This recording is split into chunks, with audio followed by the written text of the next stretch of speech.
Top 3 news details చూస్తున్నాం. రేవంత్ ప్రభుత్వంపై విద్యుత్ ఉద్యోగుల రణభేరి కొనసాగుతోంది. సమస్యల పరిష్కారం కోసం విరోచిత పోరాడుతున్నారు ఆర్టిజన్స్. విద్యుత్ సబ్ డివిజన్ కార్యాలయ ఎదుట సమ్మెలు చేపడుతున్నారు. రెగ్యులరైజ్ చేయడంతో పాటు తమ సమస్యల పరిష్కారానికి సర్కారు అంగీకరించే వరకు నిరవధిక సమ్మె ఆపేది లేదని తేల్చి చెప్పారు. ఆర్టిజన్స్తో పాటు లైన్మెన్స్ అలాగే కాంట్రాక్టు కార్మికులు ఈ సమ్మెలో పాల్గొంటున్నారు. ప్రభుత్వం దిగి రాకపోతే ఉద్యమం మరింత ఉధృతం చేస్తామని తీవ్రంగా హెచ్చరించారు ఆర్టిజన్స్.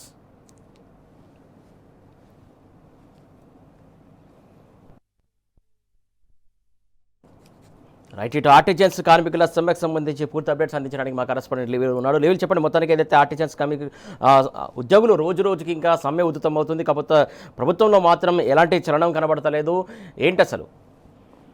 మన రాష్ట్ర వ్యాప్తంగా 19,700 మంది ఆర్టిజన్స్ విధులు నిర్వర్తిస్తున్నారు.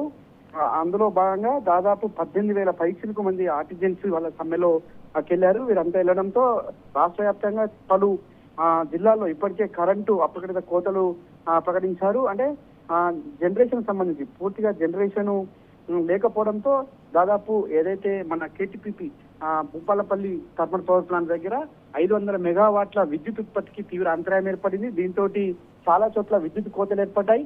ప్రధానంగా ఏపీఎస్ఈబీ రూల్స్ తో పాటు వారికి ఏదైతే గవర్నమెంట్ అంటే ప్రభుత్వం అధికారంలోకి వచ్చే ముందు ఇచ్చిన హామీలు అన్ని కూడా అమలు చేయాలి. రెగ్యులర్ ఉద్యోగులు ఎవరైతే ఉంటారో వారికి సమానంగా మాకు వేతనాలు ఇవ్వాలి, వారికి సంబంధించిన అన్ని కూడా మాకు అమలు చేయాలని చెప్పేసి కూడా బీఆర్ఎస్ ఈ ఆర్టిజన్స్ అంతా కూడా పెద్ద ఎత్తున నిరసన వ్యక్తం చేస్తున్నారు. అయితే 18,000 మంది సమ్మెకెళ్ళినప్పటికీ ఎలాంటి పురోగతి లేదు, ప్రభుత్వం నుంచి చలనం లేదు, యాజమాన్యం కనీసం పట్టించుకున్న పాపాన పోతలేదు. యాజమాన్యం నిమ్మకు నీరెత్తినట్టు వివరిస్తుంది. గత కొద్ది రోజులుగా మా సమస్యల పరిష్కారం కోసం మేము వివిధ రూపాల్లో ప్రభుత్వాన్ని అటు యాజమాన్యాన్ని కలిసే ప్రయత్నం చేశాం, వినతి పత్రాలు ఇచ్చే ప్రయత్నం చేశాం. ఎక్కడ కూడా వినతి పత్రాలు తీసుకోలేదు. యాజమాన్యం మాకు స్పందించకపోవడంతోనే సమ్మె అనివార్యమైంది. యాజమాన్యానికో మేము ప్రభుత్వానికో వ్యతిరేకంగా చేయట్లేదు, మా హక్కుల కోసం మా హక్కుల సాధన కోసం మేము పోరాటం చేస్తున్నాం. ఖచ్చితంగా ఈ సమ్మె మరింత ఉధృతం చేస్తామని చెప్పేసి కూడా వారంతా చెప్తున్న పరిస్థితి. అయితే మరోపక్క అంటే రాష్ట్ర ప్రభుత్వం కావచ్చు అటు యాజమాన్యం విద్యుత్తు సంస్థల్లో ఎలాంటి సమ్మెలు చేరాలని చెప్పేసి హెచ్చరికలు చేస్తుంది. అయినప్పటికీ కూడా వారంతా కూడా తమ హక్కుల కోసం పోరాటం చేస్తున్నాం, ఎంతటికైనా మేము పోరాటమే చేస్తాం, ఉధృతంగా చేస్తామని కూడా వారు పట్టుబడడంతో ఇవాళ చాలా చోట్ల విద్యుత్ అంతరాయం ఏర్పడింది.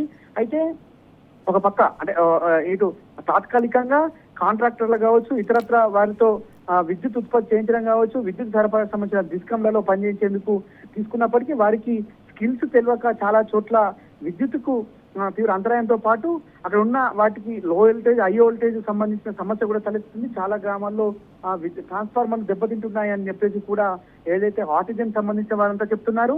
అయితే ఇది చాలా ప్రమాదాలకు దారితీసే అవకాశం ఉంది. వారికి ఎలాంటి అనుభవం లేని వారిని తీసుకొచ్చి తూతూ మంత్రంగా విద్యుత్ వ్యవస్థను వారికి అప్పచెప్తే ఇది భవిష్యత్తు అంధకారమయ్యే అవకాశం ఉంది, గ్రిడ్ ఫెయిల్ అయ్యే అవకాశం కూడా ఉంటుందని చెప్పేసి కూడా వారంతా హెచ్చరిస్తున్నారు. ఇప్పటికైనా ప్రభుత్వం మమ్మల్ని పిలిచి చర్చలు జరిపి మా డిమాండ్లను ఇవి పెద్ద డిమాండ్లు ఏం కావు, మమ్మల్ని ఏపీఎస్ఈబీ రూల్స్ ప్రకారం అడాప్ట్ చేసుకొని దాని ప్రకారం మాకు జీతభత్యాలతో పాటు మిగతా లీవ్స్ కావచ్చు ఇతరత్ర అన్ని కూడా కల్పించాలని చెప్పేసి డిమాండ్ చేస్తున్నారు. అయితే ఇదే తరహా ప్రధానంగా ప్రభుత్వం నుంచి పూర్తిగా ఒక రకమైన భావన మాపై నుండి మమ్మల్ని ఏదో చులకన చేస్తున్నారు, మేము పనిచేస్తుంటేనే ఇవాళ తెలంగాణ వెలుగుల తెలంగాణ మారింది, ఇలాంటి తెలంగాణలో విద్యుత్ ఉద్యోగులకు ఇంత దయనీయమైన పరిస్థితి ఏర్పడడం ఇది దుర్మార్గం. ఈ ప్రభుత్వం వచ్చిన నుంచి ఎలాంటి మాకు సేవలు మాకు సంబంధించిన వాటిపై దృష్టి సారించడం లేదు, పూర్తిగా నిర్లక్ష్యం వ్యవహరిస్తుంది. ఈ ప్రభుత్వానికి ఇప్పుడైనా బుద్ధి తెచ్చుకొని మాపై దయదలిచి మాకు మా డిమాండ్లు అమలు చేయాలి. ఏపీఎస్ఈబీ రూల్స్ తో పాటు ఇతర సమస్యలు పరిష్కరించే వరకు మా పోరాటం కొనసాగుతుంది. ఎట్టి పరిస్థితుల్లో మేము వెనకకి తగ్గము, ఖచ్చితంగా దీనిపై ఇంకా మరింత ఉధృతం చేస్తాం. ఇది కంటిన్యూ అయితే మాత్రం రాష్ట్రం అంధకారం అవుతుందంటూ కూడా విద్యుత్ నిపుణులు చెప్తున్నారు. ఏదేమైనప్పటికీ ఆర్డినెన్స్ సమస్యను పరిష్కరించే వరకు కూడా వారంతా కూడా సమ్మె బాటలో ఉన్నట్టు తెలుస్తుంది. Suresh, thank you లేవేల్.